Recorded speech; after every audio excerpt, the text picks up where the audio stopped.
batang scientist! Nandyan na pala kayo! Kumusta? Excited na ba kayo sa ating aralin? Kung ganon, kumuha ng lapis at papel. Siguraduhin hawak nyo ang inyong self-learning module. Tumutok sa inyong telebisyon dahil pupunuan natin ng dagdag kaalaman ang inyong isipan. Handa na ba kayo?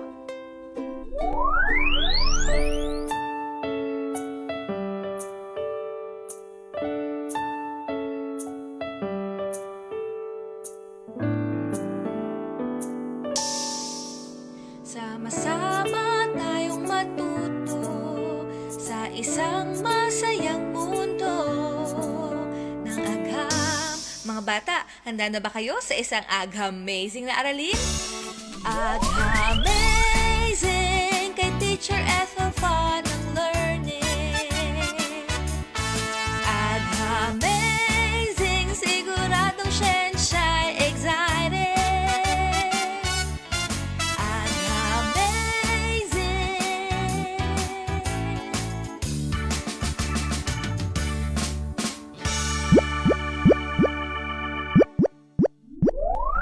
Sagutan muna natin ang takdang aralin na aking ibinigay sa inyo. Ano ang inyong naobserbahan nang iwan ang tsokolate sa ilalim ng sikat ng araw? Kung ang sagot nyo ay natunaw, aghamazing! Tama! Maaaring magbago ang anyo o kalagayan ng isang matter sa pamamagitan ng pagtaas o pagbaba ng init o temperatura nito. Ang tsokolate ay maaaring matunaw at maging liquid. Upang lubos nating maunawaan ang ating aralin, tayo muna ay magre-review. Ano ang tawag sa antas ng init at lamig ng isang bagay na may tiyak na sukat? Kapag mainit, ito ay mataas. Kapag malamig, ito ay mababa. Kung ang sagot mo ay temperatura, aghamazing! Tumpak! Ang pagtaas at pagbaba ng temperatura ay nakakaapekto sa pagbabago ng kaanyuan ng matter. Ano ang tawag dito? Ito ay isang kagamitan na ginagamit upang matukoy ang eksaktong temperatura ng isang bagay. Kung ang sagot mo ay thermometer, aghamazing! Ano ang tawag dito? Ito ay ginagamit sa pagluluto. Minsan, nilalagay din natin ito sa tinapay. Ito ay nasa anyong solid, ngunit nagiging liquid kapag ito ay nainitan. Kung ang sagot mo ay butter, aghamazing! Magaling! Ang butter ay isang halimbawa ng solid na maaaring sumailalim sa proseso ng melting. Ang melting ay isang proseso ng pagbabago ng anyo ng matter mula sa pagiging solid patungo sa liquid. Ito ay dahil sa pagtaas ng temperatura. Ngayon mga bata, gusto niyo bang makarinig ng maikling kwento? Ang aking kwento ay tungkol sa sorbetes. May dalawang magkaibigan na nagngangalang Joel at Emma. Isang araw, bumili sila ng paborito nilang sorbetes. Ang sarap talaga ng sorbetes. Ang wika ni Joel. Oo nga, Joel. Kaya inaabangan ko lagi ang nagtitinda ng sorbetes. Bakit hindi mo kinakain ang sorbetes mo? Nagtatakang tanong ni Joel. Mamaya ko na lang ito kakainin. Sagot ni Emma. Naku, Ineng, kung mamaya mo pa iyan kakainin, malulusaw ang sorbetes mo. Lalo pa ngayon, mainit ang panahon. Wika ng tindero ng sorbetes. Sige po, kakainin ko na po agad. Nakangiting sagot ni Emma. Mga bata, sagutin ang mga sumusunod na katanungan ayon sa ating kwento. Ano ang mangyayari sa sorbetes ni Emma kung hindi niya ito kakainin agad? A. Ang sorbetes ay malulusaw. B. Ang tindero ay aalis. C.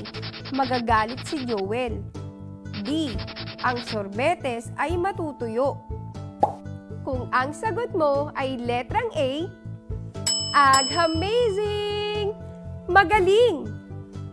Ang sorbetes ay malulusaw sapagkat nagkaroon ng pagtaas sa temperatura.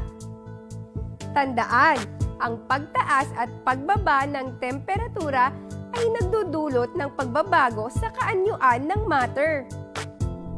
Ikalawang katanungan, anong pagbabago ang magaganap sa sorbetes kung ito ay hindi kaagad makakain?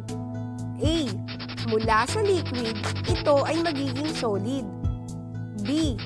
Mula sa solid, ito ay magiging liquid. C. Mula sa liquid, ito ay magiging gas. D. Walang pagbabagong magaganap. Kung ang sagot mo ay B, amazing! Mahusay!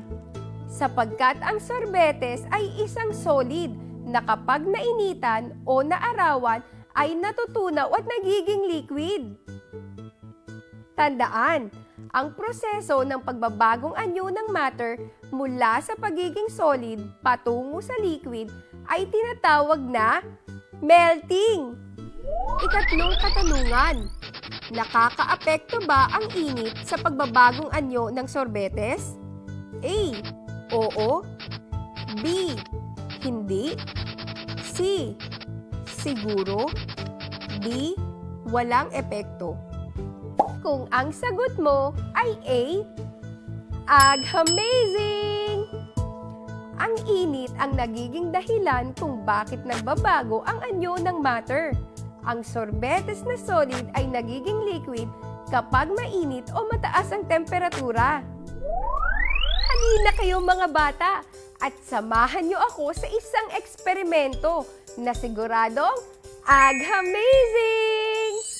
Nais kong itala ninyo ang inyong maoobserbahan sa ating gagawing eksperimento. Gumuhit kayo ng 3 kolum.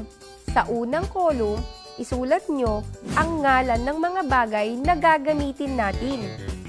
Sa ikalawang kolum, isulat ninyo ang salitang may nagbago sapagkat maglalagay tayo ng oo kung may nagbago sa mga bagay na gagamitin natin.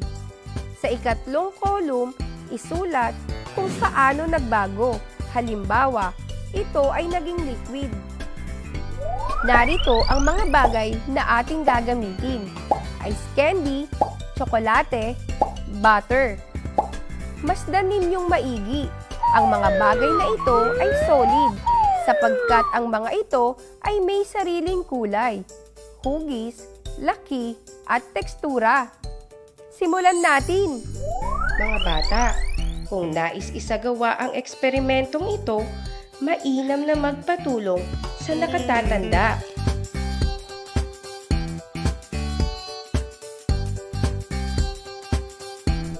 Balikan na natin ang mga bagay na nabanggit. Unahin natin ang ice candy. Nagbago ba ito ng kaanyuan? Kung ang sagot nyo ay oo, amazing! Tama! Ang ice candy ay naging liquid. Tingnan naman natin ang tsokolate. Nagbago ba ito ng kaanyuan? Kung ang sagot nyo ay oo, amazing! Tama! Ang tsokolate ay naging liquid. At panghuli, ang butter. Nagbago ba ito ng kaanyuan? Kung ang sagot nyo ay oo, amazing!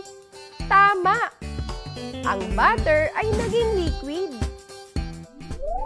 Ano kaya ang dahilan kung bakit ang ice candy, tsokolate at butter ay nagbabago ng anyo mula sa solid patungo sa liquid?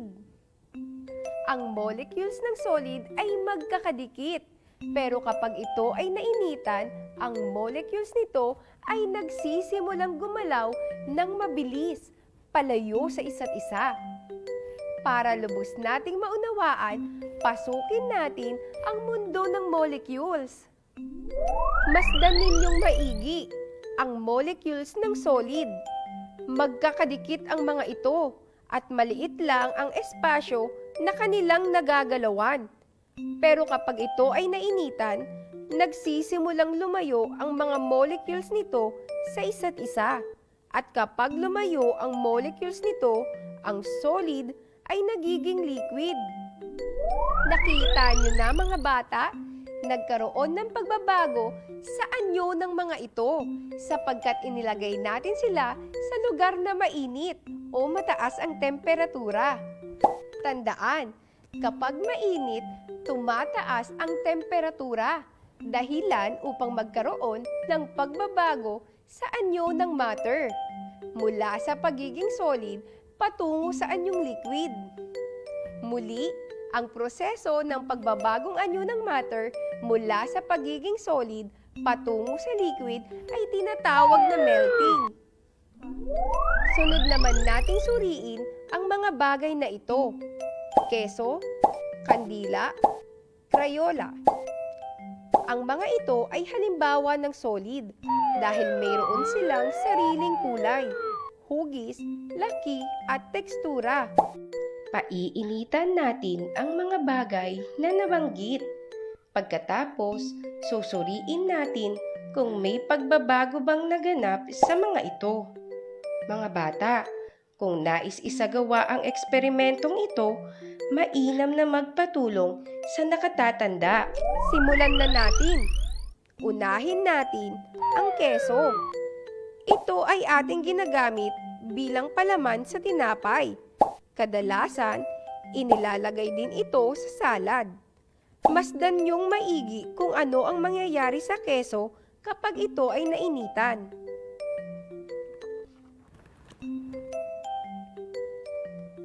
Nakita niyo ba? Unti-unting nalusaw ang keso. Mula sa solid, ito ay naging liquid.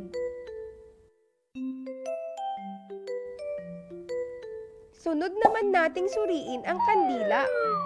Madalas gamitin ang kandila sa ating mga bahay o sa ating kapaligiran upang magbigay liwanag.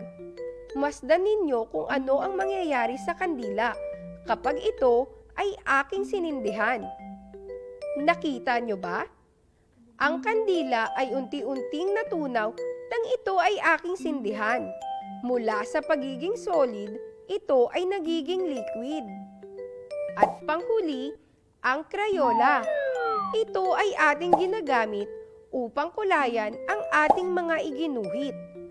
Masdan ninyo kung ano ang mangyayari sa Crayola kung ito ay maiinitan. Nakita nyo ba? Ang Crayola ay nalusaw nang ito ay mainitan. Mula sa anyong solid, ito ay naging liquid. Mga bata, kunin niyong muli ang inyong mga lapis at sagutang papel. Gawin natin ang aking inihandang pagsasanay. Bibigyan ko lamang kayo ng 30 segundo upang sumagot. Piliin lamang ang letra ng tamang sagot. Unang bilang. Ito ang proseso kung saan ang solid ay nagiging liquid. Ano ito? A. Freezing. B. Evaporation. C. Condensation. D. Melting. Ikalawang bilang. May mga solid na maaaring maging liquid sa pamamagitan ng pagbibilad nito sa A. Malamig na hangin. B. Liwanag ng buwan. C. Init ng araw. D. Halumigmig. Ikatlong bilang. Ang mga sumusunod ay maaaring maging liquid maliban sa A. Sorbetes. B. Mantikilya. C. Yelo. D. Kahoy. Kaapat na bilang. Alin sa mga sumusunod ang nalulusaw kapag iniinit? A. Chopstick. B. Damit. C. Papel. D. Kandila. Para sa ikalimang bilang, ano ang ibang tawag sa pagtutunaw? A. Pagpapalamig. B. Pagbabago. C. Pag-iinit. D. Paglulusaw. Sagutan naman natin ang inyong ginawa. Unang bilang, ang proseso kung saan ang solid ay nagiging liquid ay tinatawag na D. Melting. Para sa ikalawang bilang, may mga solid na maaaring maging liquid sa pamamagitan ng pagbibilad nito sa C. Init ng araw. Ikatlong bilang, ang mga sumusunod ay maaaring maging liquid maliban sa D. Kahoy. Ikaapat na bilang, ang natutunaw kapag iniinit ay ang D. Kandila. Ikalimang bilang, ang ibang tawag sa pagtutunaw ay D. Paglulusaw. Nakuha niyo ba mga bata? Kung kayo ay nakakuha ng 5 puntos, amazing! Mahusay! Muli, ang proseso sa pagbabagong anyo ng matter mula sa pagiging solid patungo sa liquid ay tinatawag na melting. Bilang takdang aralin, nais kong isulat ninyo ang kasagutan sa ganitong sitwasyon. Ang mantika ay tumigas sa lalagyan nito.